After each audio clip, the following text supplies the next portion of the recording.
This is the show that has hosted everyone from Sugar Ray Leonard to Keith One-Time Thurman. This is Tough Talk Tonight, brought to you by Heavy Bag Boxing. Welcome to another episode of Tough Talk Tuesday. As always, I'm your host, Luke Biggers. Alongside me is James. I didn't even notice at first. James and the guy in embarrassment. That's Robert Alexander. We're going to get to the reasoning behind that bag. But I think first we got to talk at least one undercard fight here. And, of course, I'm talking about Gary Antuanne Russell. Pretty much all but shutting out Jose Valenzuela. I like that. Very good. Reminds me of the Unknown comic. Man, that's how I feel tonight, y'all. That's how I feel. We'll get into that. It might come back on. Gary Antuanne Russell first. Let's talk about that. That was a hell of a performance, and he needed it. Honestly, he needed it. He lost his last fight against Puello, who really, to me, is a tricky fighter, but he doesn't look that great in the ring. He's not that entertaining in the ring. I believe he had a split decision victory, I believe, on the undercard as well. So it's not like he's very dominating. And Venezuela is a tough cat. He took out Pitbull Cruz and pretty handily. As impressive as that win was for Rayo Venezuela, this one was just as impressive for Antuanne Russell Jr. in my book. He dominated. He did what he was supposed to do. The only thing that I can say, though, is that, guys, I really hate when a fighter is losing all the way through and then they finally pour it on at the end, right? And I felt like that's what Venezuela did. He waited till like the very last round, very last minutes of the fight to kind of turn it around. And it's just too late. There was no knockout coming at all. Yeah, what he did was he fought in desperation a little bit at the end of the fight. But what really surprised me was there was no real adjustments there. He was standing right in front of Russell, trying to outbox him, trying to outgun him, and that was just not working. But I got to say, Rayo Valenzuela looked a little bit off, real slow, a bit lethargic. I don't know what it was. It just didn't seem like the same snap that he had against Pitbull Cruz. Against Pitbull Cruz, he was super sharp. But you know what? You got to give credit to Antuanne Russell, or Gary Antuanne Russell, because, I mean, that's part of the shutdown right there. That's where that comes from, is being outgunned early on. There was a lot of pressure on him. Russell was in his face all night, throwing from every angle and doing it well and hard. Gary Antuanne Russell can punch with the best at whatever division they're in. If he moves up, down, whatever he does, he's a real threat to anybody in the division. I just feel bad for Valenzuela because he's kind of one and done in a sense. Hopefully he comes back, but we'll see how that goes. And yeah, I mean this. Yeah, this does speak volumes upon levels. I know we talk about that a lot, Rob. Your big emphasis is on levels, and it's one thing to try to outmaneuver a Pitbull Cruz, but it's a whole nother thing when you're trying to outbox a guy like Gary Antuanne Russell. I mean, the one thing what to expect from Isak, right? He's coming at you.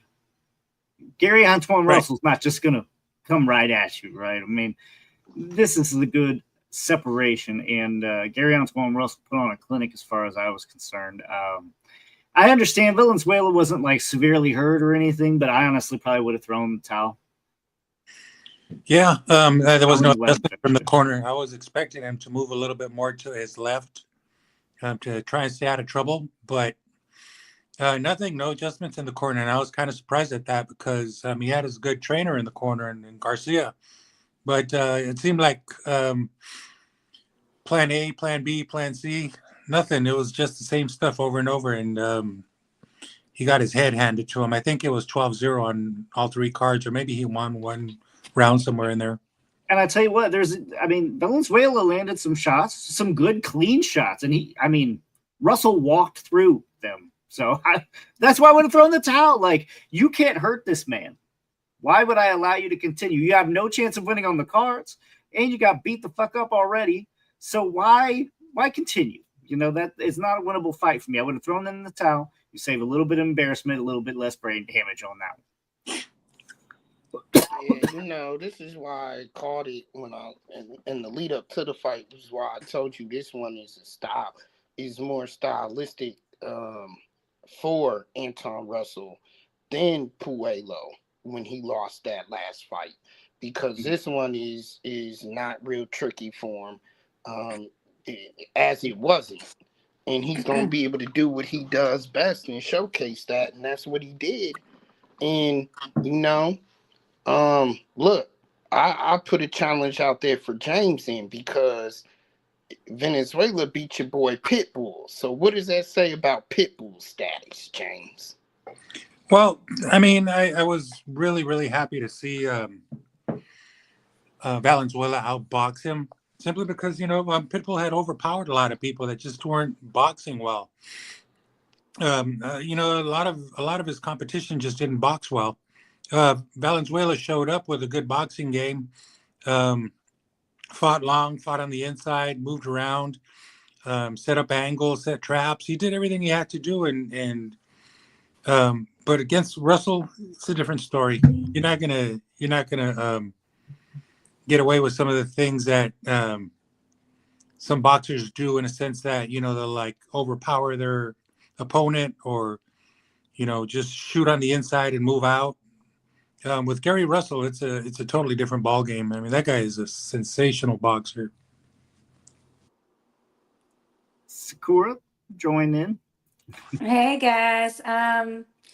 Yeah, I was really super proud of Antuanne, and he not just showed levels, but at times, yeah, he did just like, he was super aggressive, and a lot of it was just the talent he has to be quicker. He has fast hands, not as fast as Gary's, but in his prime, but they are pretty super fast, and that also was causing Valenzuela problems.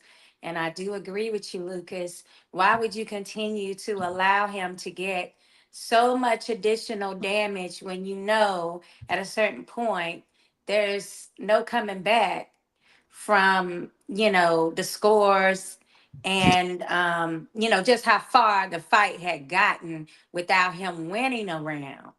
And it just didn't make sense to me that they allowed the fight to continue. They, as in his corner, I wouldn't allow that to just continue just for the sake of saying I finished 12 rounds with Antuanne Russell. So I didn't think that was necessary. I am looking forward to seeing Antuanne in some additional fights at 140.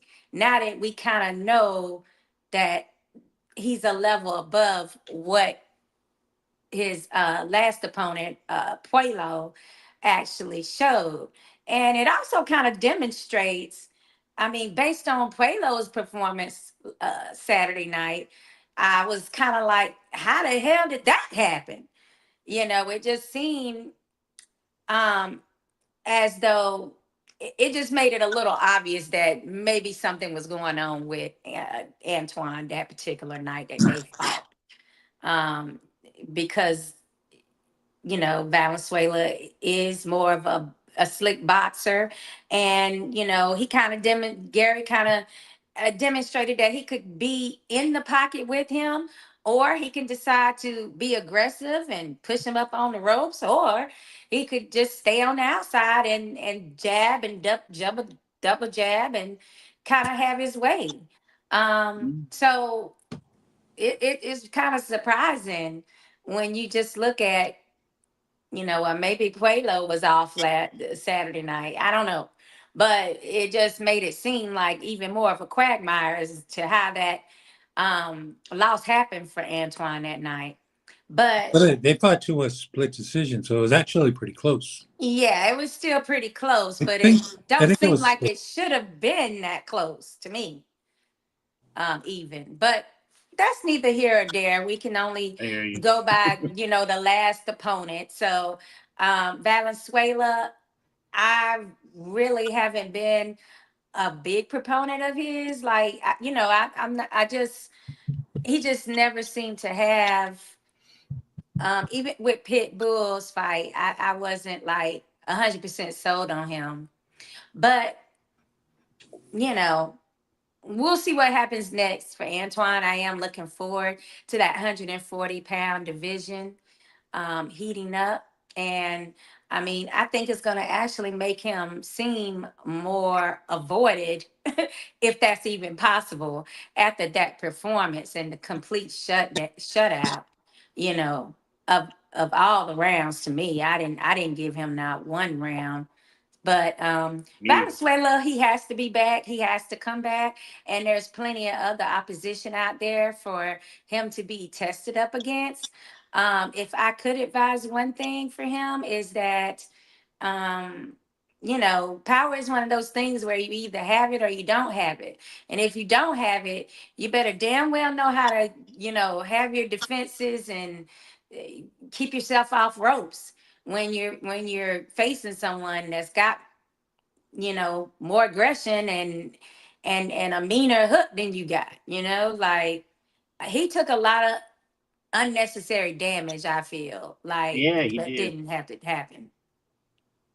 Yeah, I mean, I'd like to see it to where we get to a place where it's more common that the trainers take that route of backing out of those fights. I mean, it's again, I understand there's this misconception with like common fans, whereas we know the difference when it comes to brain damage, right? You see these fights like BKFC where they get all the cuts and stuff, and we think, oh man, that's a lot of damage.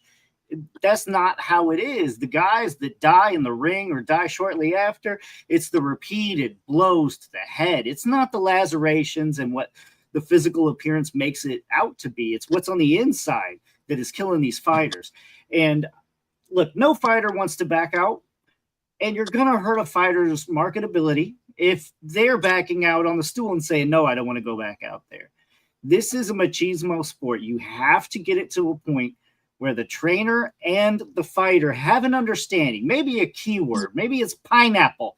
I don't care. It's got to be a signal, though, for the trainer to say, we're done. We're out of this. We can't win. Please call it off. Without saying the words, please call it off. I mean, that it seems like that's a place where we need to get to culturally with boxing. I don't know if it'll ever get to that point, but I think we need to get there. That fight, again, I agree wholeheartedly with Sakura, is unwinnable. I mean, even when he did finally, like Rob said, came on, he landed some really good punches in that final round, and then he just walked through them. I would have thrown it right then. Right as soon as he walked through those, I was like, nope, that's it for me. All you're doing is getting damaged. That is the only thing. Who gives a shit on your resume if you got knocked out? Nobody. A loss is a loss as far as I'm concerned, and most common fans aren't looking up to see when you got knocked out anyway. Yeah, that's very true. And that's a great point is, you know, just because you might have just, lost that one fight doesn't mean that you won't have your day against plenty of other competition. Um, but the way that you get to that additional competition is to not have fights like that. 12 rounds of sustained head blows, and you really didn't have much to answer for it in most of those rounds. Doesn't seem like the way to get you to additional fights, because right, we all Right. know of certain boxers whose careers ended early because they were in like some brutal fights, and that was their style. I mean, for example, Right. we talked about it the other night with Hurd. I mean, it seems he's still kind of young to me as a boxer to be retiring. And mostly it has to do with him never moving his head and always being right in the pocket for so many, fights in his record.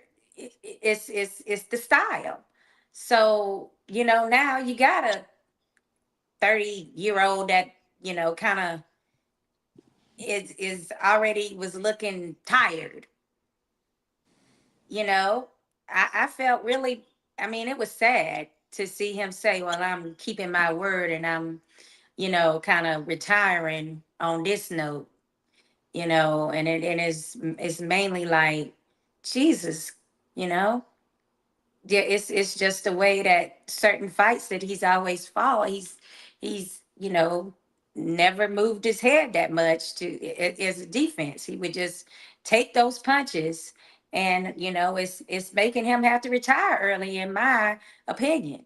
Even if he is considered the weight bully of 154, he used to walk through some serious punches, and He then did. at 160, it wasn't much difference either. Well, yeah, you touched on a point when it comes to Hurd. And it was a good transition too, because we were going Thank to talk you. about that. Hurd, Right. Hurd. Listen, Hurd was hurt and in a hell of a fight against Lara. And Lara, although is a sneakily very good puncher, he's gotten especially later on in his career. But Mm. that fight took a lot out of him, and it's really because there's really not enough defense or movement for Hurd.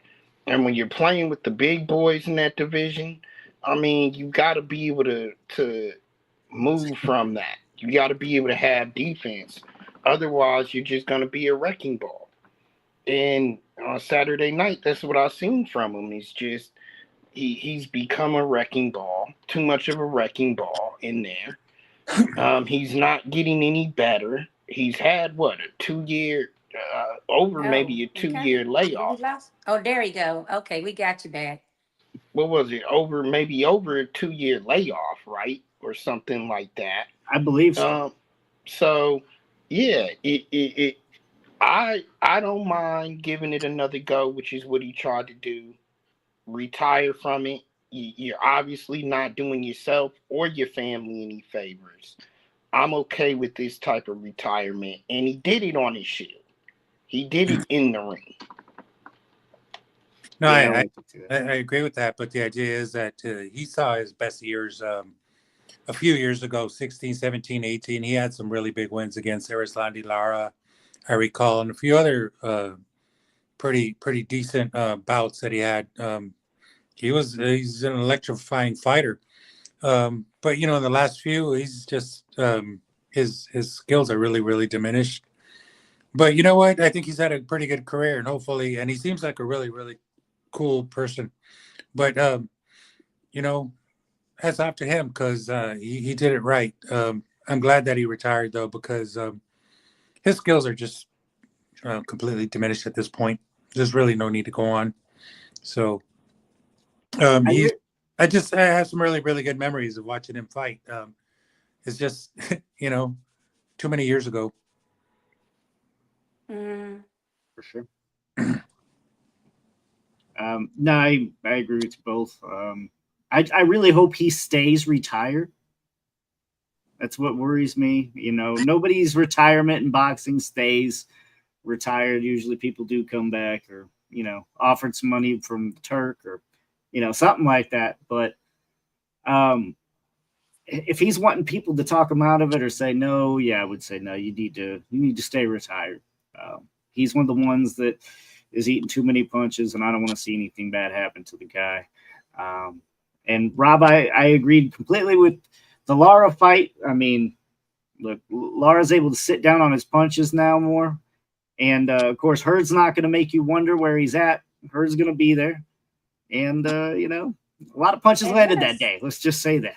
We got to remember that Lara was actually winning that fight up until the 12th round when he got caught with a huge hook. So yeah, no, Lara was beating some breaks off of him too. So I mean, they were Lara it was was actually not winning that fight. oh yeah, they were going at it. Yeah. But yeah, let's hope he stays retired. Rob, we got a lot of talking to you here. Rob, if you watch the show, know that Tank is very high on his list as fighters are concerned, and that's why he's probably wearing this paper bag on his face right now. Oh, that's what's going on? Yeah. I must have missed last week's challenge. I mean, what was this, a bet? No.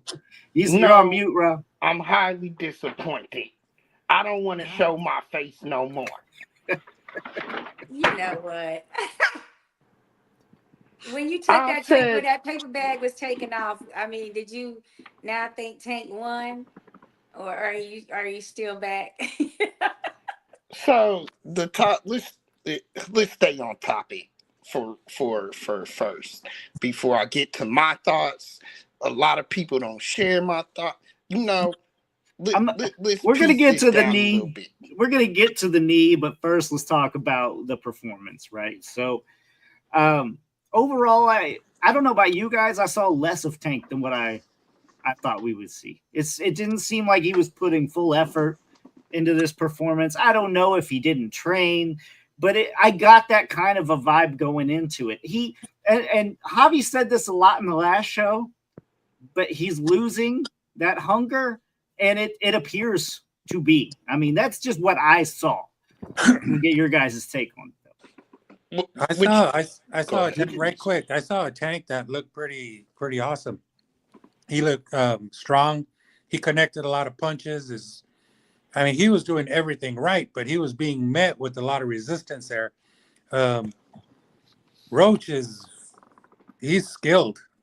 There's no question about it. He's one of the top fighters in the division. Tank looked fine. Power, speed, agility, footwork, everything was there. He was just being met, punch for punch. And, he kind of freaked out a little bit, maybe. I don't know what it was, but his behavior was a little bit off. Maybe because of that competition. Maybe that was it. But I went back and watched this. Tank looked pretty electrifying. Most fighters wouldn't have lasted 10 rounds with Tank. Yeah. You look good. One of the reasons he was out of it is, maybe it was just that he didn't have that placing. Roach wasn't where he was supposed to be. So it could be a lot of looking like he's off when Lamont Roach is on. So I'm definitely not saying that. But I want to get your guys' take on it. Rob, well, no, I'm going to save you. Sorry. Sakura. I got to save him for last with this one. No, I was happy with Tank's performance. I'm with James on the camp that yes, he was landing. It's not like he didn't land anything. It's just difficult when you have a boxer that has your number. Like, they know your strategy, they understand your traps, they get when you have the most, laps, or when you take 2 steps back, they expect you to follow. Like, they are boxers that study you when you don't even care about looking at one of their fights, and they studied the other boxer and multiple boxers in that way. And so the team's Lamont Roach's team strategy was pretty damn good to me. I'm not gonna say Tank was off, rather than say that Lamont pretty much had his number.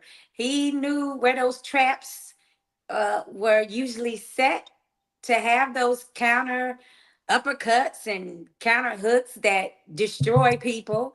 And I love this one moment in the fight where he just actually, Tank was like waiting for him to fall into one of those traps, right? And when Lamont Roach looks, and he just shakes his head like, brother, Not falling for that.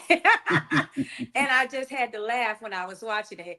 James, I know you saw it if you rewatched it again. Like, Yeah, no, because I saw like Tank backing up a little bit like he does, and his yep. opponents naturally come forward, and that's where Hmm. he slices them with the left hook or straight left. He's Yeah. done that many times very successfully, and in this case, Yeah. they He had was him. like, nah, They not had to figure falling it out. for it. They had to So figure it out. yeah, and I think it's just as simple as that. Now, if I want to be where if we're trying to split hairs here, as a devil advocate, you could definitely say that a lot of rounds kind of were in the beginning of the fight and the filling out rounds per se. I think that's the time when you take advantage of Tank's usual pattern, which is to be slower starting, and I thought that was a time period where Roach could have took a little bit more chances. But yeah, I could see his team want kind of suggesting like, yeah, you might want to stay away from that power and allow him to kind of uh just kind of be a little bit weaker maybe if we wait until the second half to kind of start putting better combinations together and stuff. But I mean, dang, there was a lot of rounds where it could have went either way to me, Yeah, and for that reason, I still think that Roach did enough, but at the same time, a lot of people feel like you got to be the champ. Like you got to really, pour it on it. And then if you fighting like a side boxer that, brings a lot of money when you fighting him, you kind of know, like if I don't get a knockout or a stoppage here, I'm gonna need to be like totally taking rounds that are not either one of ours and making them mine. So like, basically if there's not enough time period, do you know what I mean? If it's not enough time period in a round, like where neither one of you have really accomplished that much, you gotta do like Sugar Ray Leonard and you gotta like kind of steal them last 10 seconds. You're still around. You gotta pull out some tricks here. Um, but Tank, to me, he did everything he knew to do. Um, and now there's something to be said about boxers when they switch head trainers, because Hunter has been in his corner before in other fights, but not as the head trainer. So, it also could be just a little bit of you kind of adjusting to somebody else's style and what they're trying to, you know, input into your style that's new. Maybe you're trying to adjust to that, but a I lot of got it something to probably is say that they're about that used to too. him knocking people out and they thought it would be the same that night as well. Yeah, I think a lot of people did. I think Vegas thought the same thing. I mean, Right. the odds were definitely not in Roach's favor. And don't get me wrong, I think Roach boxed extremely well. I think he deserved to win this fight. But I did also see what Javi was talking about last week with the hunger missing. Javi, did you see that again? Because to me, it seemed like maybe I should ask Rob this too, because Rob, I've never seen Tank give that much props in the ring. There was multiple times he tapped him like, "Hey, good job," and they were talking shit. Don't get me wrong. There still was a lot of back and forth with the talking shit. But I think overall they respected each other, and Tank respected him in the ring more than anybody I've seen before. Yeah, for sure. I mean, I think I think that you as a fighter, first of all, as much shit that you talk, as much like of the antics that you're trying to put, you do respect your opponent, right? And you know that they train as hard as you did, and you don't know what they bring to the table. And I felt like when Tank started getting tagged over and over again, and not being able to hurt Roach the way that he hurt a few people with the same similar shots, at some point, not only was he getting frustrated, but he was also like, shit, this guy can't prepare. So you have no option but to respect that. Now, to the point that Sakura was saying, where it's like, oh, like you gotta do it with like Sugar Ray Leonard is still around the last 10 seconds. No, not everybody's Sugar Ray Leonard. You know what I'm saying? And you don't need to fight like this guy in order to win. You can fight like yourself. I think Roach got the W. Yeah, it was a close competitive fight, but it was some bullshit where not just the knee. It was also the fact that I saw Tank wobbling, and props to him because when he ate that right hand, I think it was on the 7th round or 8th round, he ate a big right hand, tumbled back, and he was in good shape that he recovered right away. Because sometimes you get hurt by a punch, and if you're in good shape, you'll recover right away. If you're not in good shape, you're gonna be hurt. You're gonna be stuck for a little bit. So props to him for that. But at the same time, let's be honest here, guys. The draw just confirmed the other guy win, and of course, the draw also confirms that the cash cow had to be protected. You know what I'm saying? Now, the New York State Athletic coming in with some like, oh, we can't watch the replay because blah blah blah. Listen, go watch the stream then. Go to an illegal stream and get the video from there then, because we saw everything. You know what I'm saying? So that's no excuse. They're just trying to cover their asses. And Stephen Willis, as a great ref that he is, I believe he was starstruck in there. Tank is the biggest pay-per-view star right now. It's a superstar in the sport. And there was times when he was commanding the show in there. It felt like he was doing the fighting and the reffing. And that's not a good look. You know what I'm saying? There was time where like Stephen Willis was giving directions, and Tank was talking back to him like, no, we're gonna do this like this. Like, you don't see that often. And if it was another fighter, the ref makes sure that they let the authority know where that wasn't happening. And I've seen a lot of fights where the biggest pay-per-view star gets away with a bunch of stuff, and that's something that we also need to point out, because all of that plays a factor. Now, props to Roach, because Lamont Roach did not let none of that stuff get to him. He was still fighting. He was still being smart in there. He was still being defensive and countering good. Countering like nobody ever countered before. And I believe not only because of the knee situation, but there was a few rounds that was given to Tank where Roach inflicted more damage, landed the cleaner shots, and he commanded the action, great generalship like we talk about. And he wasn't given that because what? Because everybody was looking at the pay-per-view star. And everybody wanted to deny the king being dethroned. You know what I'm saying? So there's a lot of things that happen. As far as the back on, Rob.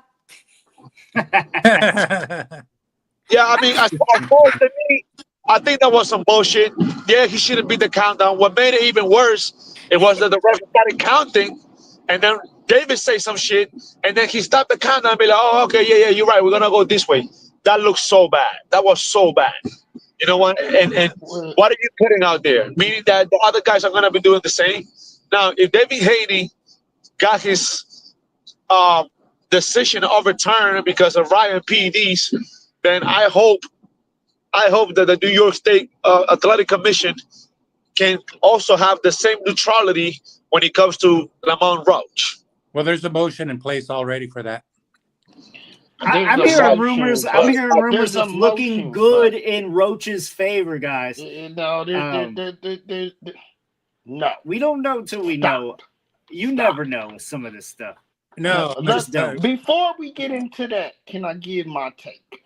Go for it. Yes, I'm ready. First of all, Javi, I got this bag over my head because Tank Davis embarrassed the shit out of me, okay? Trash. That was not Tank. That was Gervonta Davis who fought, okay? James, you are absolutely right. He wasn't, to me, well, whoever said it, Lucas, I think you said it, and Javi said it last week.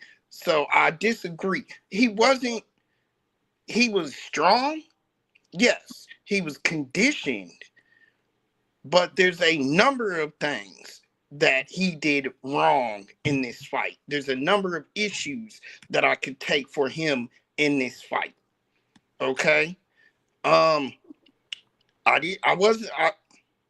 said I wasn't gonna do it yet in my head, but I'm gonna have to do it. I'm gonna tell you guys. I hope Shakur hears me. He lost the fight. He lost the fight. Say what? Okay. I There you didn't go. think you were gonna say that either. I'm being honest. I didn't neither. think you were gonna Listen, say that. I give you props, Rob. I give you props because I wasn't expecting that from you. And yeah, you know what? I'm glad that you can.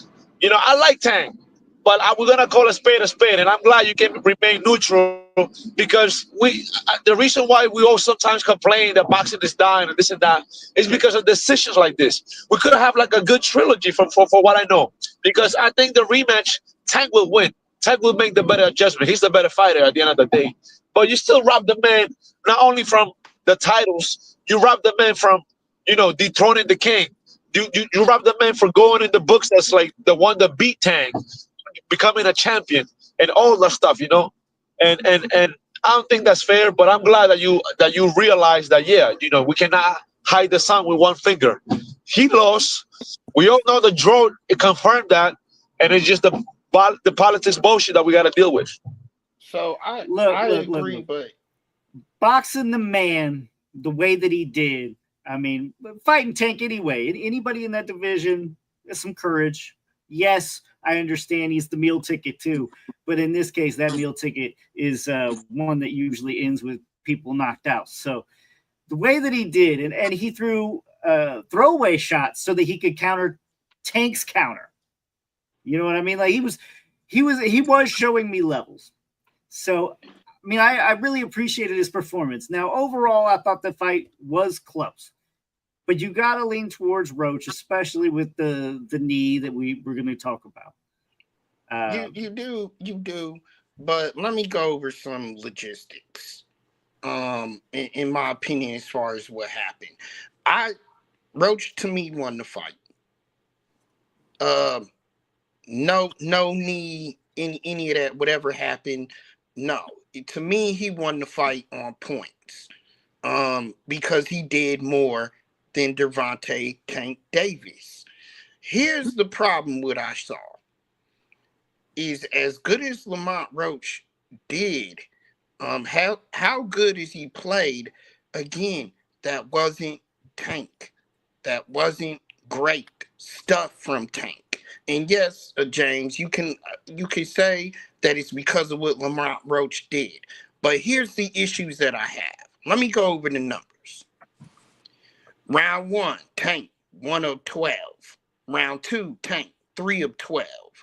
Round 3, 8 of 24. Round 4, 5 of 20. Okay? Round 5, 8 of 17. That's not good output, especially for this division. That's not great output. If you telling me But he's gonna it's sit here typical.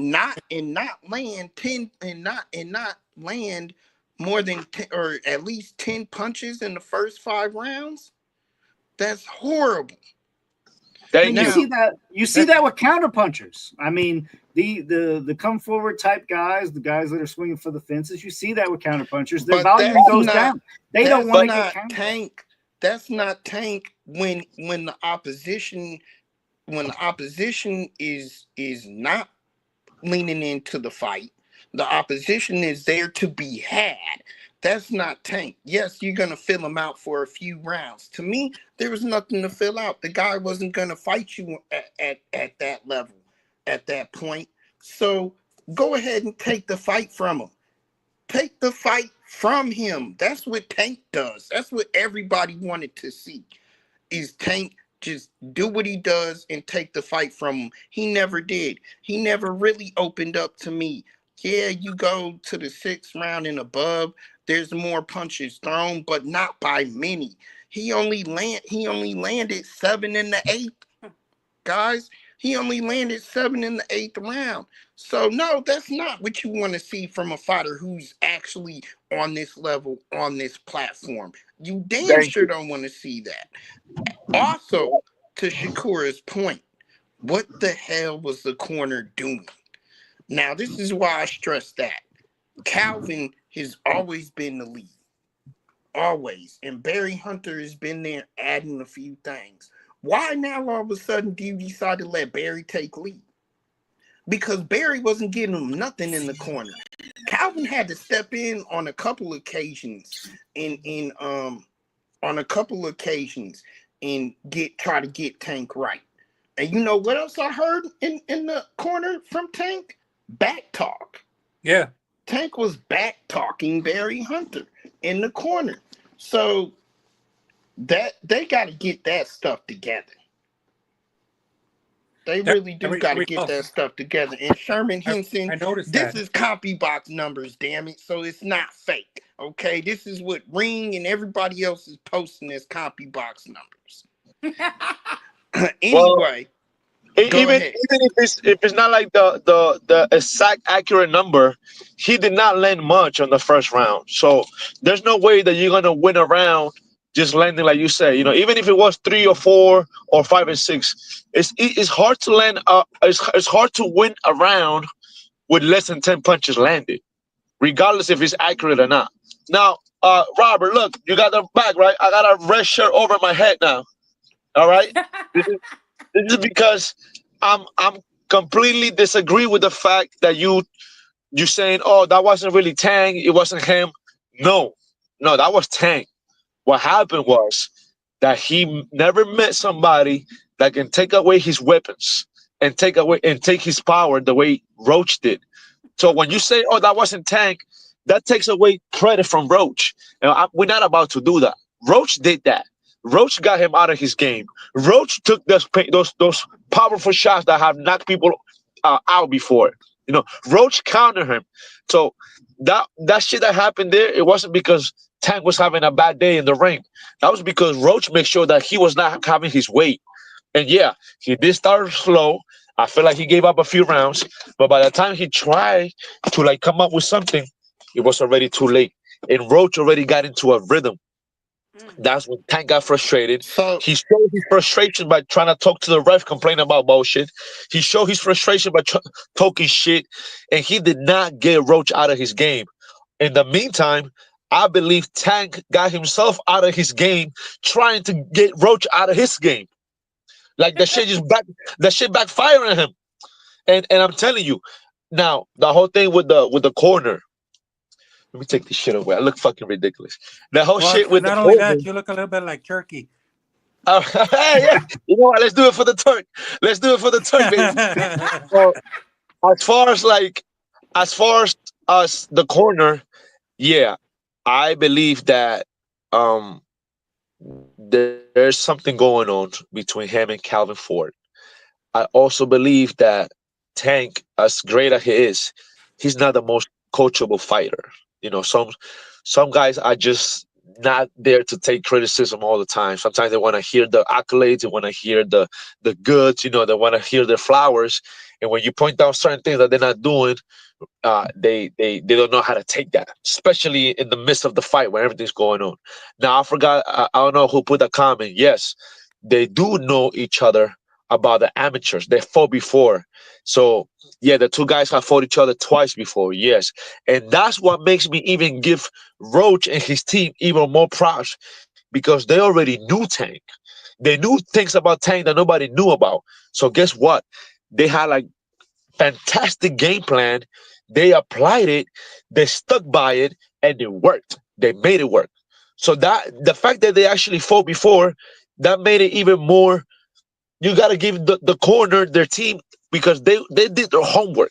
They went to work on Tank, and whatever Tank was doing there, they had an answer for it. Whatever they didn't know about Tank, the Tank tried to do, they had an answer for that too. If Tank wanted to throw a kick, Roach would have countered with 2-3 kicks. He was like he had an answer for everything.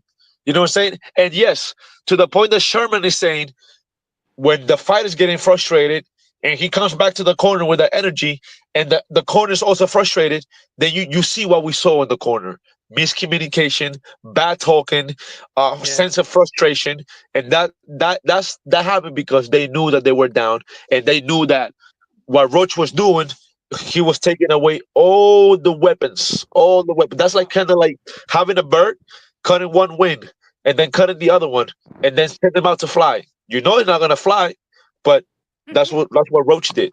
But Javi, tell your fighter that. Tell your fighter if he's losing the fight. Tell him if he's looking bad. Look, I'm Right. I'm I'm But that's gonna the put thing, it though, like Robert. this. Some fighters you want to tell them that, but that's not what I'm saying. That's what I meant by saying some fighters are not coachable. Some fighters want to hear what they're doing wrong so they can work on it. Some fighters don't like to hear that, and So then especially what the when they You hell has know, know Calvin they're been doing? down. What the hell has Calvin been doing with him all this time to make him a world champion? Then? not only Rob, that, you don't have a choice, man. The person in the corner, the trainer, he's in charge. He's Yeah, got I That mean, he's too. got yeah, final you're say in first that everything. you're first, but I think that the real thing is that Calvin is the Tank whisperer, right? He knows right. Tank from baby years. So he knows how to get through. He knows like how to say something and Tank know how to say it, you know? It's also have to do with just the communication that you and your trainer has built up over the years to where you know how to talk to a specific boxer rather than talk to another boxer. Like it also Yeah, has to do with that too, because yeah, I think for Tank, even when Mayweather in that fight, one fight when he gave him a couple like, hey, you behind. You know what I'm saying? yeah, You know what I'm saying? Like it's a way, like you don't be like, man, you only got a certain amount more rounds. Somebody else might take the long way around when some people you just gotta be like straight to it, like, yo, you behind.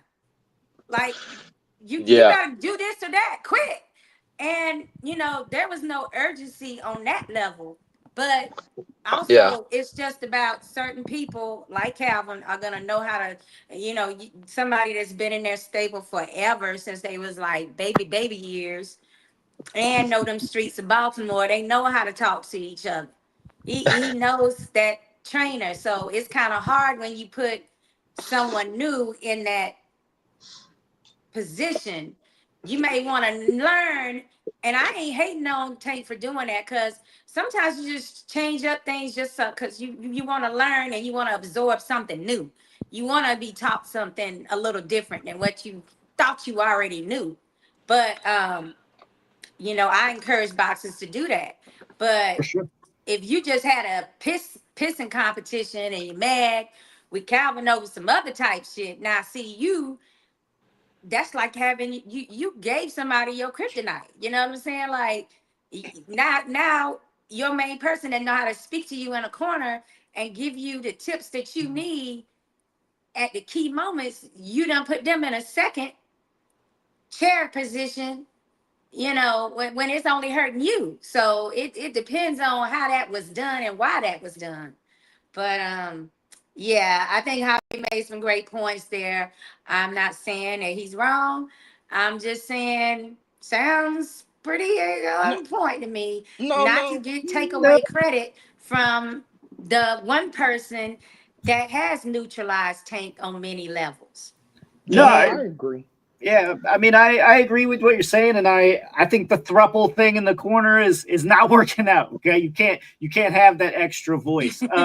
I definitely agree and with you that you need to reach out to other trainers, learn from other trainers, but maybe not have them in your corner. I, You I, can have I, that way. well, that's like a win and lose situation, right? Because if he does, um, let's say reach out to another trainer, then everybody be like, oh, dang, he looked bad or he lost, and then he went and flipped, kind of like what Wilder did. After they've been together for so many years, just trying to blame all the blame on your trainer, and look what happened to Wilder. He never recovered from that one loss because he never wanted to admit to it.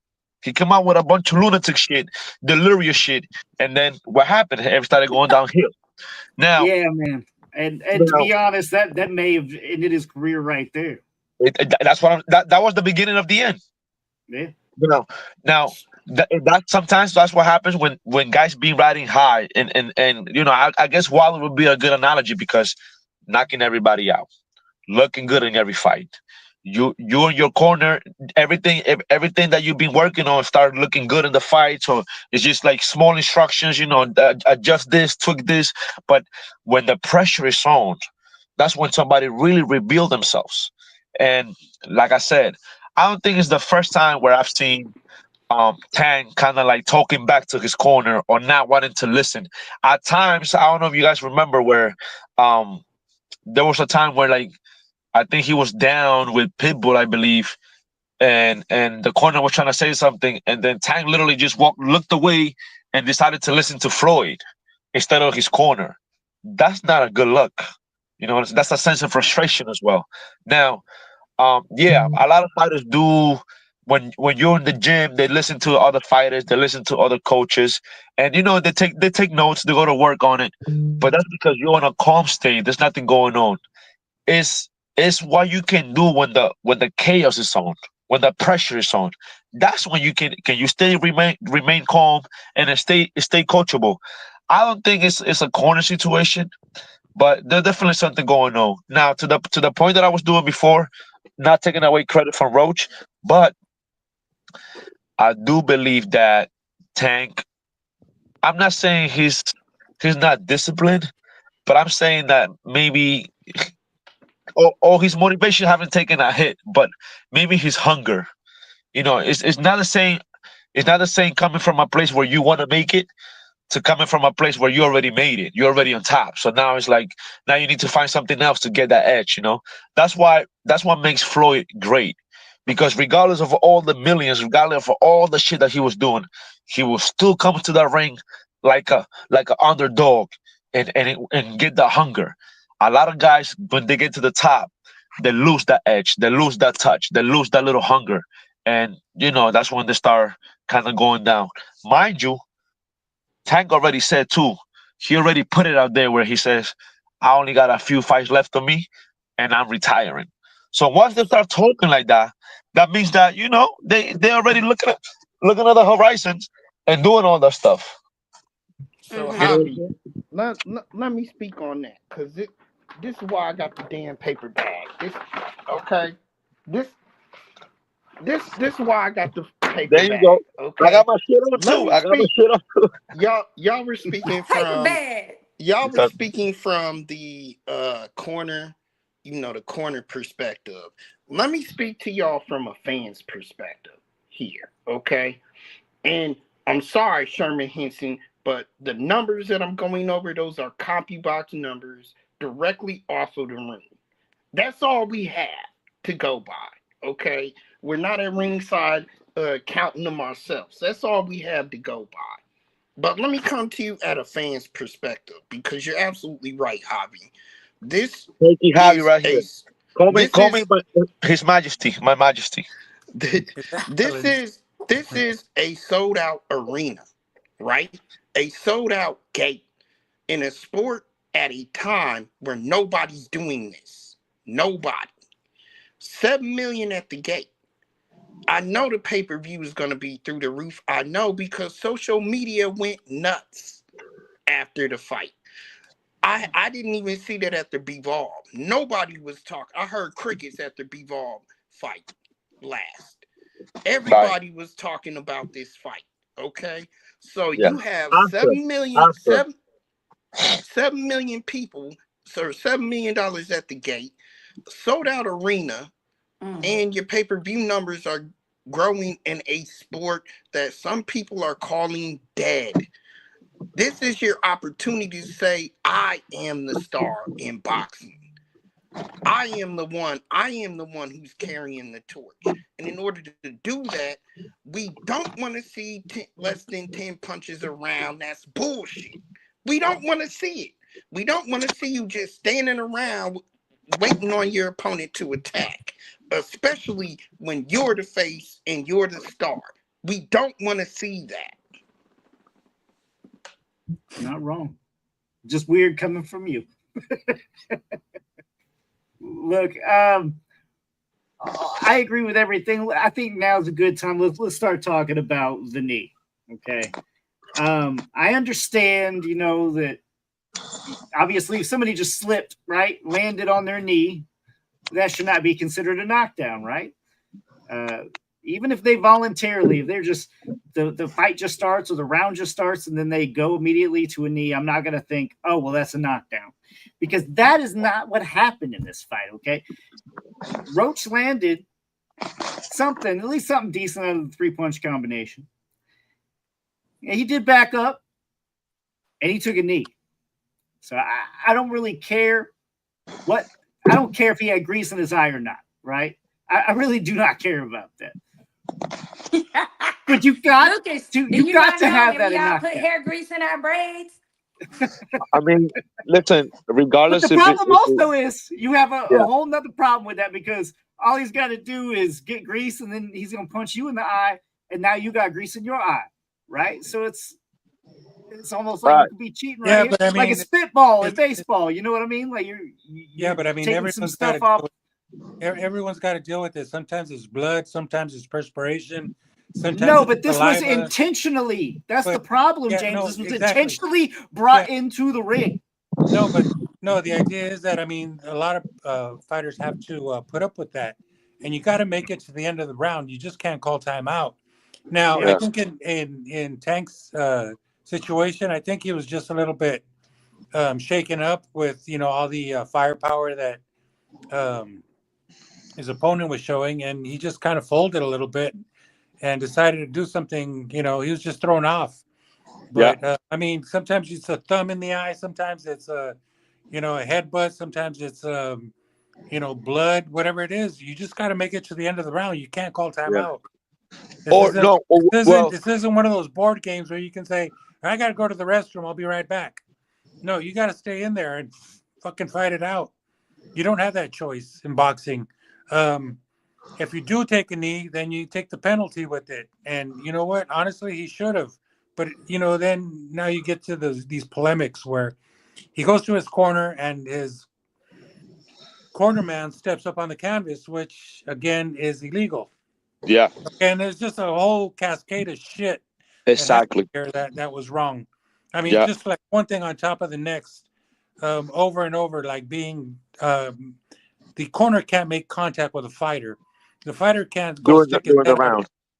He can't call timeout and blah blah blah. And then you have the thing with the referee starting a count and then stopping. I've never seen that.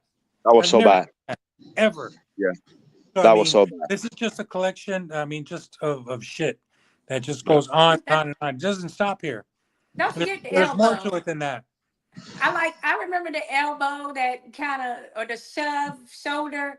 It The wasn't an shoulder elbow. bump It was a shoulder. was a shoulder bump. And then he admonishes Roach for his his retaliation to the Right. shoulder shove. It It was was a bunch crazy. of shit. Yeah, I know, but in the end, it's a big, giant black eye for boxing.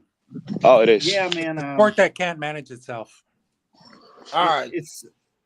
I mean, it's something that it deeply hurt me already, because this sport's already kind of seen the worst, I thought, and then this kind of broke every aspect for me.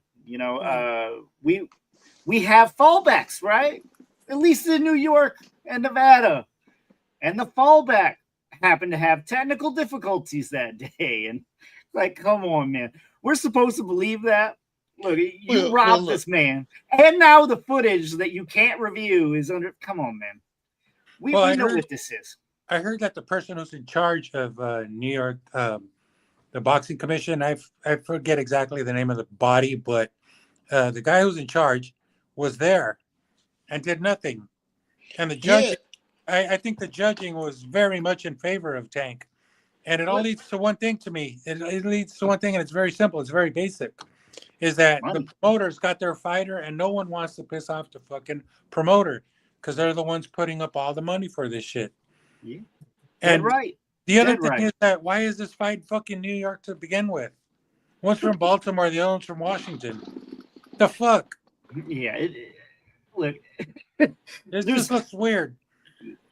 Well, he said he got more fans in New York than he does in Baltimore. So yeah, but they can sell out anywhere. But I just feel like, it was time for the Barclays to have another fight for sure. Like, it's been a while. Yeah. Like the fights that were happening in New York were for Top Rank, and they were at the what is it called, the Hulu Theater, or at the time the smaller theater that they have when it comes to the I don't know why I can't think of the name of the other venue that they're always at. MSG. MSG, yeah, it's the theater at MSG. Yeah. So you know, like there wasn't much happening at Barclays. Uh but you know what? Besides all of that, I mean, there was a lot of things that happened in that fight that kind of were questionable. But at the same time, it was also a situation where they're not used to seeing Tank do the things he was doing in that fight. Like at one point, I remember seeing him looking out in the crowd, which he has done that before. It was like they were in the middle of exchange, and he just kind of like, as he was breaking away, um, he just kind of looked over and was looking out in the crowd for something or someone who might have said something to him. I'm not sure, but it was just like, you know, you got to keep your concentration and your cool when things are not going your way. You know, you got to be calm about that, and you got to stay focused.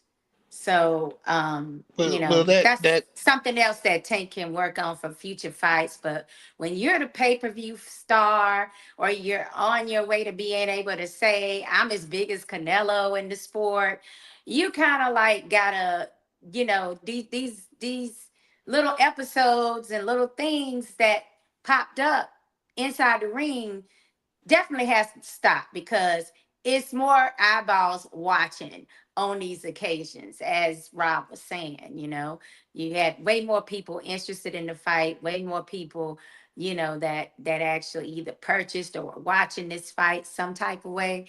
So these are not the occasions for, you know, things to go haywire, because when you got more Denzel eyeballs in it, Washington's out there. yeah, for people to be well, like, well, see, remember, this is why I don't watch boxing no Yeah. more. See this shit? I'm finna, you know, flip right back over to UFC. I know well, what, you know, I know what's up with them, you know. So this definitely has to be, you know, it has to work itself out. But there's also something to be said about boxing commissions when they're not getting as much work as they normally do, and now you're kind of cold. It's a brand new year. January was a low. You know, like you had a couple of things in play that might not make you as fresh as you would be later in the year as an official as well. So, you know, we have to like just put all these things in context, is what I'm saying, and do better.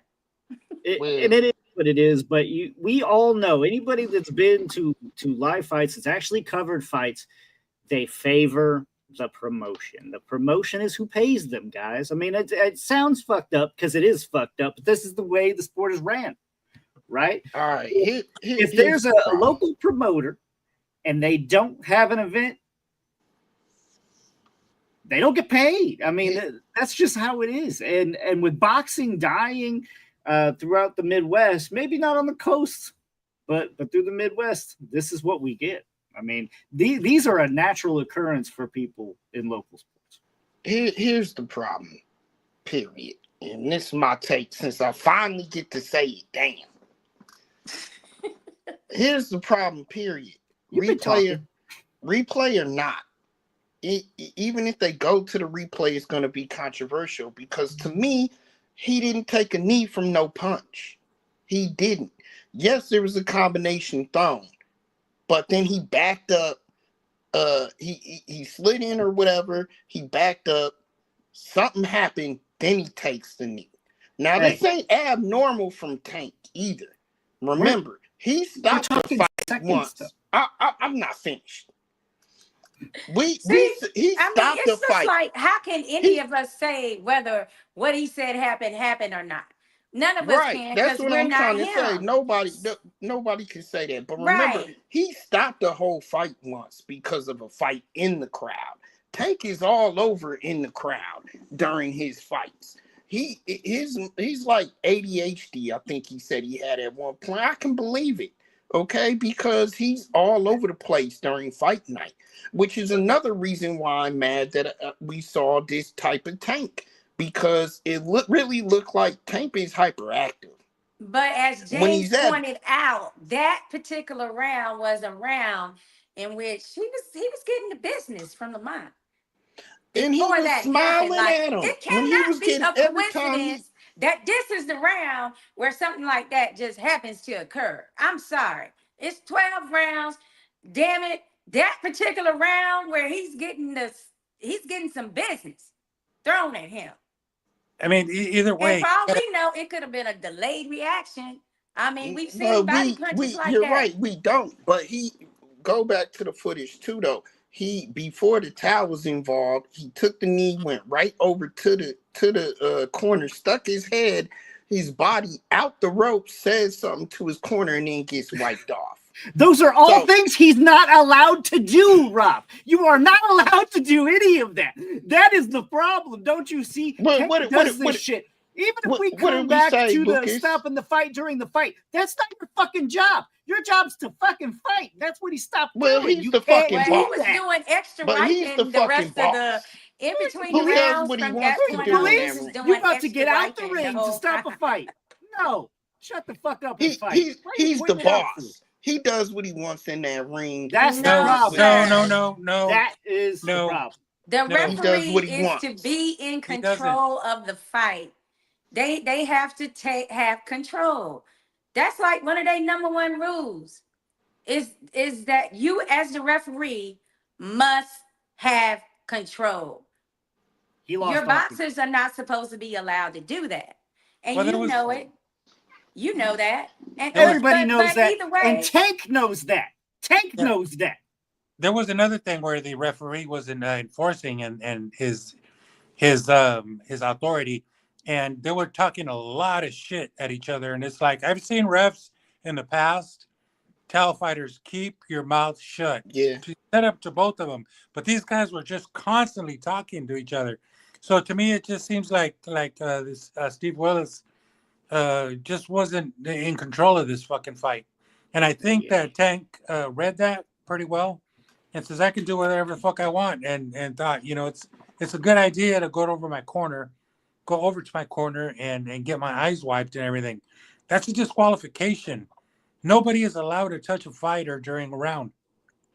But some referees don't really enforce that rule where there's where we don't want you talking at all or no shit talking and stuff. But it's only when it gets out of control or when it's I think it was.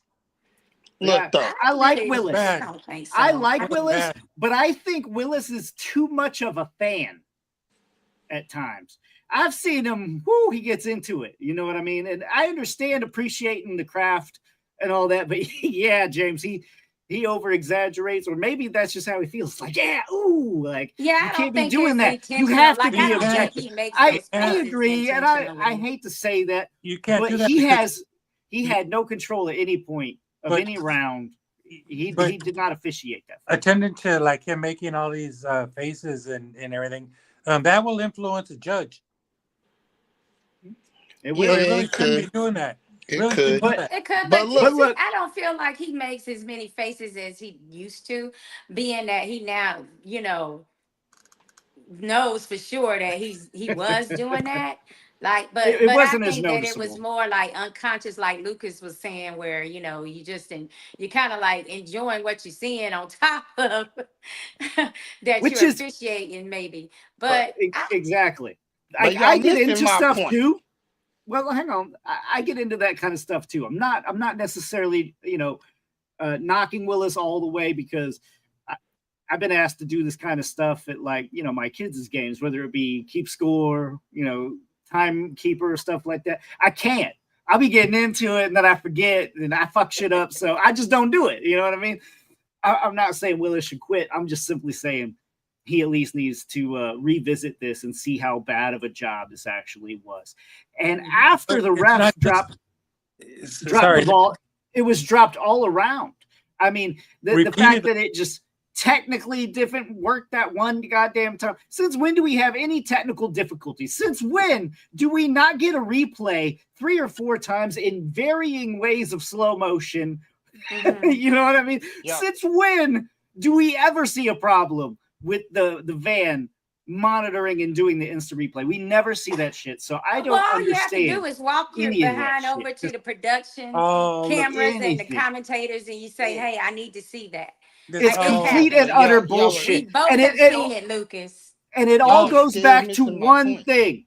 And it's back when Mayweather was supposed to go to jail. They will delay a jail sentence for a good amount of money. That's Right. bottom line. Bottom line. right. I'm sorry, Yeah, but that's yeah, how it you- is. you're still And if missing this my is not point, Lucas.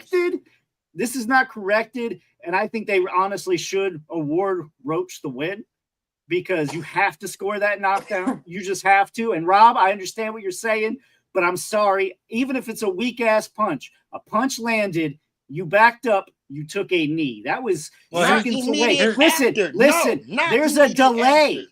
There's always Not been a delayed immediate knockouts after. we've seen. How often do we see that?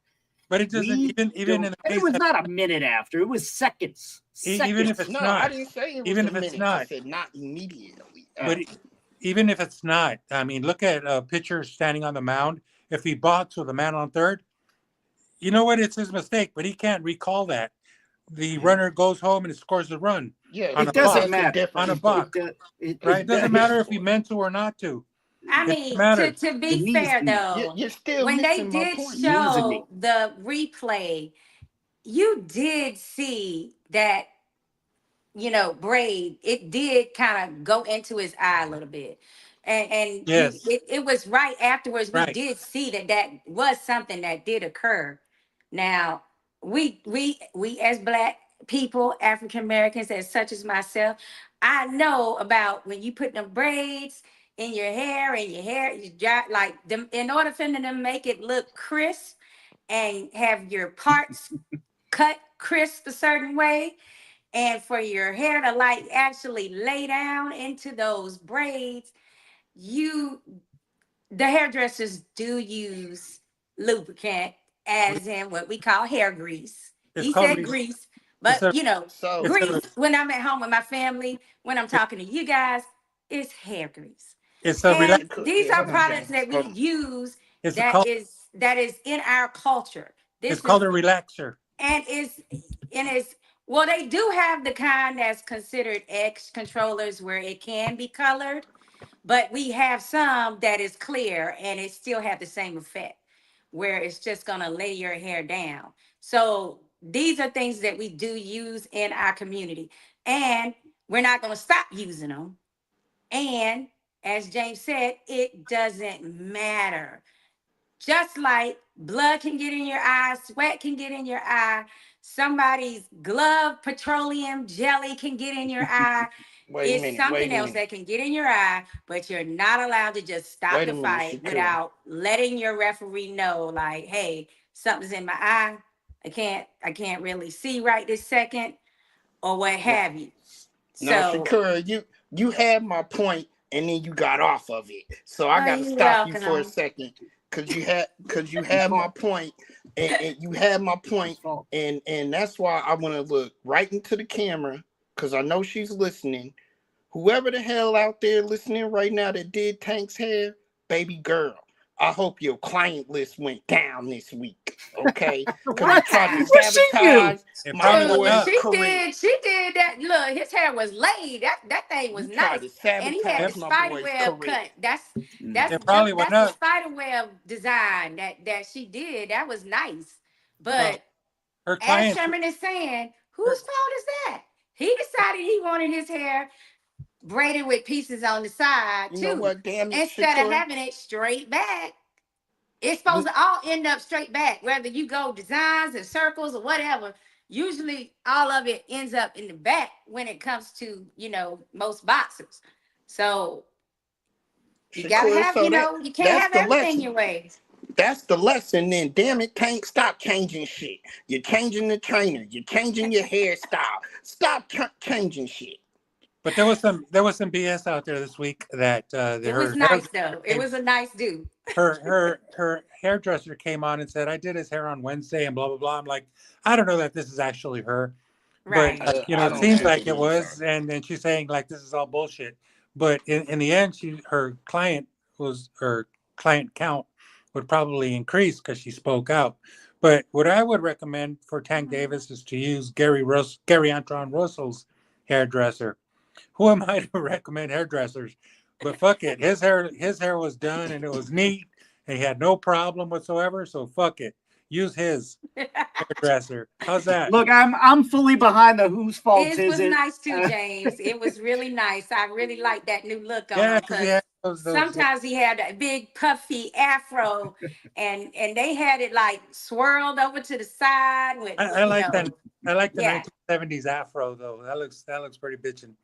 Yeah, that was Wait, bad too. Like, there are some I have been to some um That was before he boxing was making money. seminars in which they were specifically talking about African American hair and how, how rough it is or how it can be used as a weapon. And, like they were like going in really hard with the people that have the knot, like they're not locks because they're bigger than not locks. They're like knots. They're like super thick. They were even talking about those. So, we just have to still be careful about these cultural influences.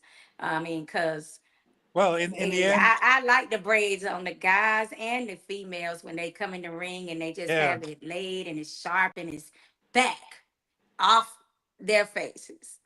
Well, no, there's a thing there, but it's important to note that um, you have all these different influences and all that, and that's all good. But in the end, um, I just want to say one thing: whether that knee or you want to erase the ninth round or whatever, I still think that um, Roach won this fight.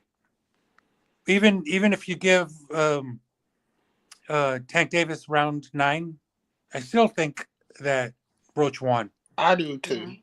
I agreed with that. That's why I said the knee to me wasn't a factor. That's why I admitted to what I admitted. That's why I got this damn paper bag. I had Okay, this I had this wide because for Lamont Roach. I had it wide. Well, I had see, it that's the like difference 8 because I've seen it 8-4, 7-5. online where people that's on Rock, Team Rob, they were saying, oh, it was 8-4. Oh, I had it 7 to this. Like they were saying in favor of Tank. And I was like, well, how do you get to that? but the problem is that I I will mean, No say way. you this. get, No way. I No way. will say this. One of the fanboys. biggest issue is the gap between the first 5 rounds. The lull in the first 5 rounds, mm-hmm, somebody could have been behind either way. They could have right. said, okay, we're going with Tank here just because. It was that bad of that was the worst first 5 rounds I've ever seen in a I fight. mean, it was a chess match for sure in them rounds, and Lamont Roach was doing a lot of feints. He was doing feints. Then Tank did his own type feints. So they were doing more chess matchy things in that first half of the fight. But I think that was a time period when hindsight, looking back, Roach probably was like, damn, I see where if we do have a rematch, I'll be doing this and that different, in that first half. Cause like when neither opponent is really punching a lot, it's easy to steal some rounds in the last 10 or 15 seconds. If you want to stay away from the power, I get it, but at the same time, it's like that's the opportunity for someone like Tank that's known to be a slow starter. Hmm, not wrong. Oh, what did Who? Will Hunter say in his last post that you posted with Lucas? I couldn't see. Not one from Hunter. This is the last comment we got from Henson. Oh, what did Sherman say? Doesn't matter if she came on and did his hair right in front of you. It happened. And Tank trains in DC as well. Yeah, like Still talking about the regardless of, hairdresser, yeah. whether you fixed your hair like that, it's our choice. But you know, I gotta give props where props is due. Both of them boxers had on some nice ass outfits that night. I was feeling both of them. You know, Lamont Roach with his Asian roots and heritage, and his outfit with the green. You know, that was like a jade green color, and then Tank's outfit with the camo. Those were some bad. They both was looking sharp. I Yeah, no, liked it. it was a show. It was good. Yeah, they did their thing. Do you think we're going to see a rematch? I'm leaning towards I don't know. Tank's saying we could see it as early as May. Yeah, Well, the but idea is, yeah, go. then here's the issue, and Tank knows it because he already said it. That's what he's saying because of the backlash, I guess, from the fans or whatever. But what he originally said, which I believe to be true, because going into this fight, he said it. He said that this year's already set in stone. And nobody knows what's coming after this fight, but it's already set in stone. And then the original comment he said at the presser was, yeah, I want the rematch to be next, but it's not going to be next and probably won't be this year. But I can guarantee you it's not going to be next. Rob, the only thing that's not set in stone is fucking boxing. That's it. There's only one thing in the world that's not set in stone is boxing. That was smart. Well, Or how then can let I me say ask it? you this thing. Let me ask you this then, James. You think Lamont's Roach stock went up that high? Yeah. Oh, I think he's going to be super avoided. It's really bad now. Skyrocket. The problem is if he got the win, he would get the belts. The belts would have brought more money. It would have brought more attention to it. But now it's just, oh, well, he got robbed. That's the worst part is I think most boxing aficionados will tell you, as yourself did, that he lost this fight. The problem now is he still does. Tank still has the title. He has and all the upper still hand. doesn't have a title to have someone want to fight him to at least have a high risk, high reward if they win. Yeah, so, part of me doesn't agree with all these rematch clauses because he's got an instant like I'm gonna get you back too. There's not a I can go do something else, you know. So I don't always agree with these rematch clauses. You win fair and square. If this person is doing some bullshit, you know, if like Tank wants to offer him a measly amount now, he can be like, fuck you, I'm gonna take my belt to go defend him against somebody else. But now he's contractually obligated. I hate it. But but also though, I do need for Tank to stay more active. Like for sure. Absolutely. I mean, I don't know if that rematch needs to happen right away between them two. Why You know, not? Why not? I don't think so. But I just need him to be. It don't matter to me whether it's Roach or not. I need him to be more active, and that's good for the sport. If, as Rob has indicated, that the pay-per-view numbers will be nice. So I feel like we need to see him stay more active this year than last year. Well, the weird thing about this is that during the conversations after the fight, it seems like Jake Paul's name comes up. And that's kind of a whole new twist there, too.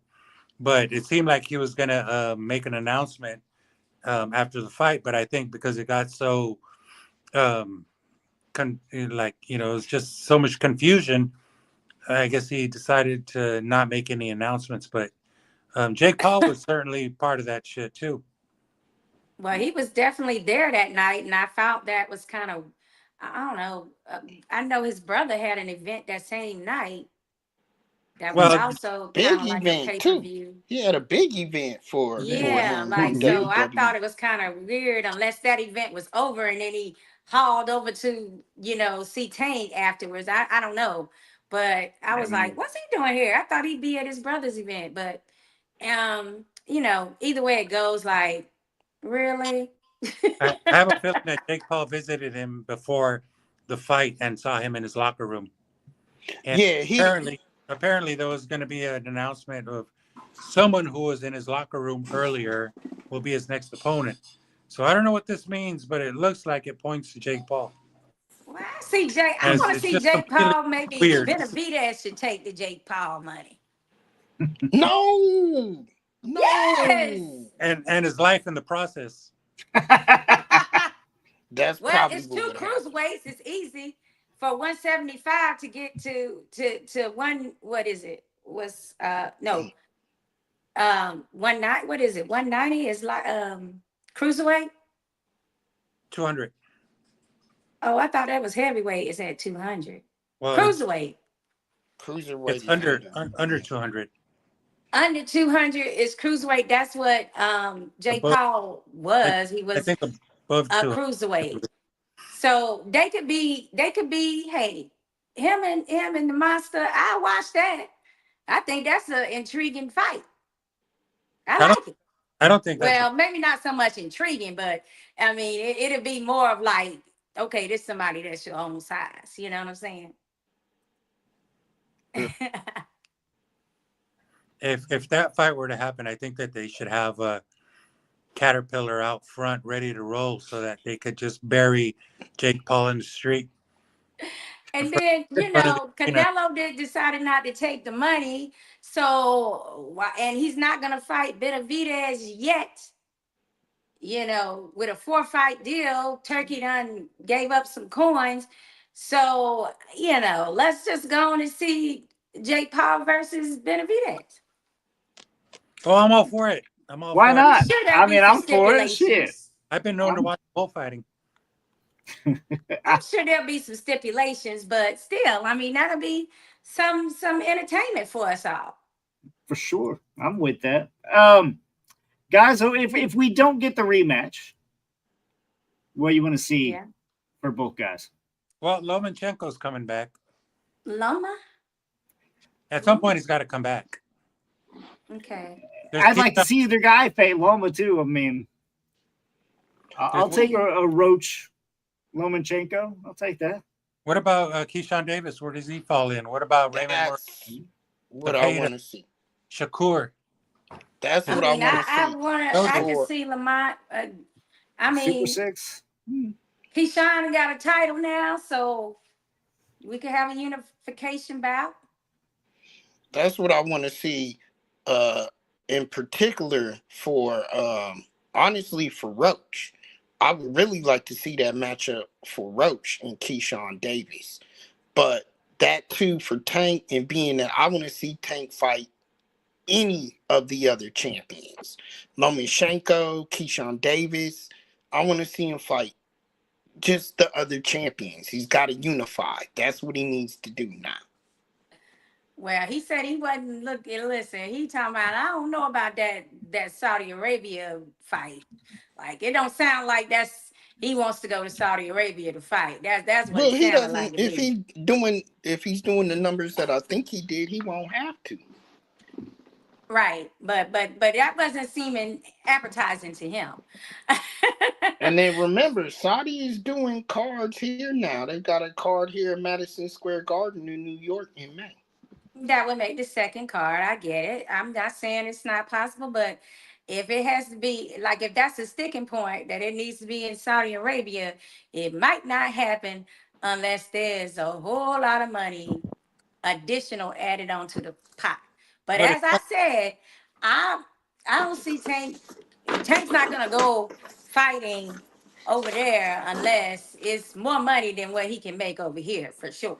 But the funny thing is that fight on May 2nd is not going to be at Madison Square Garden. It's actually going to be in Times Square, so outdoor. That's right. It's supposed to be outside, right? Apparently, it's free. Yeah.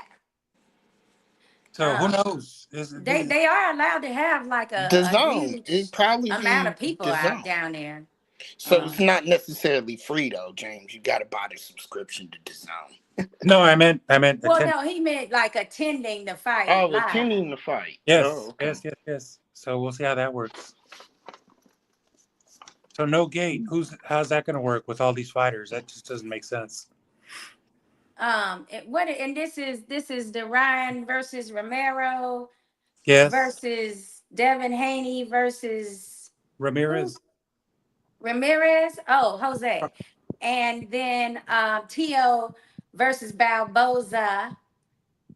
I saw him and Tio and Barbosa was kind of going at it. Oh yeah, they started today. Yeah, they started their promoter marketings, but that's actually one of the fights I'm most looking forward to be honest. Yeah. But some of these other two fights might not go as planned. Well, it's typical Teofimo. Never stops selling a fight. He's always selling something. And he got to, like, he doesn't have what did he have to tell Devin Haney that time? That's the problem. You guys are worried about who's following and how many subscriptions you got and this and that instead of getting in the ring fighting. So he, he's saying that because he doesn't have the social media following that some of these other boxers have. So Lucas, my last take for tonight, my very last take on everything is okay, Tank. From what you did right now, I'm gonna be quiet. Hopefully, after you fight next, I'm gonna be talking again. Hopefully. What if it's not Roach? Does it even matter at that point? As long as he has a good showing. That's what I need. I need that Tank back. I need not Gervonta. Leave Gervonta at home. Look, well, you're not a true fan then because you're supposed to be ride or die with your main, boxer, Rob. No, Shakur, regardless if they win or lose or have an off night. No. Yes. No. I'm not going to, and I'm not explaining why. Okay. Well, you said you hardcore. He made me put a damn paper bag over my head. Okay, because I'm embarrassed. Okay, I said the kid was gonna be the next Floyd, and he got a blemish. How the hell he gonna be the next Floyd? Oh, here you go. Like you can't have a one fight and not still be a hellified boxer. You can't have a hellified boxing. Everyone will forget what happened after his next fight. Provided and maybe that's better make him a better fighter. Sometimes the losses or not getting what you normally get is sometimes it helps you be better. Yeah, no, I think the influence got to his head on this one, and he just thought he could do whatever he wanted. That's why I said I'm gonna be talking again. In fact, he did. I'm gonna be talking again. You know who's not gonna forget though, James? Me. I'm not gonna forget this, and I'm not gonna let him live it down. Look, this was, as far as I'm concerned, corruption again in boxing. It highlighted it for me, from the instant replay not working to it not getting counted as a knockdown to him just not getting disqualified. All of that could have been and should have been a possibility. And the fact that nothing's even been done to Steve Willis, I mean, we got to suspend. We have to correct these kind of mistakes in boxing. Nothing was done. And this is a huge, huge problem. And if this is not corrected, I don't even want to see boxing back in New York. Get the fuck out. Don't take any fights in New York. That's what I'm going with, guys. And if you're a fan of Tough Talk, you already know we don't pull any punches. I think you heard that at the show. Don't forget to check us out every Tuesday, 9 p.m. Eastern and 6 p.m. Pacific. Have a good night, everybody.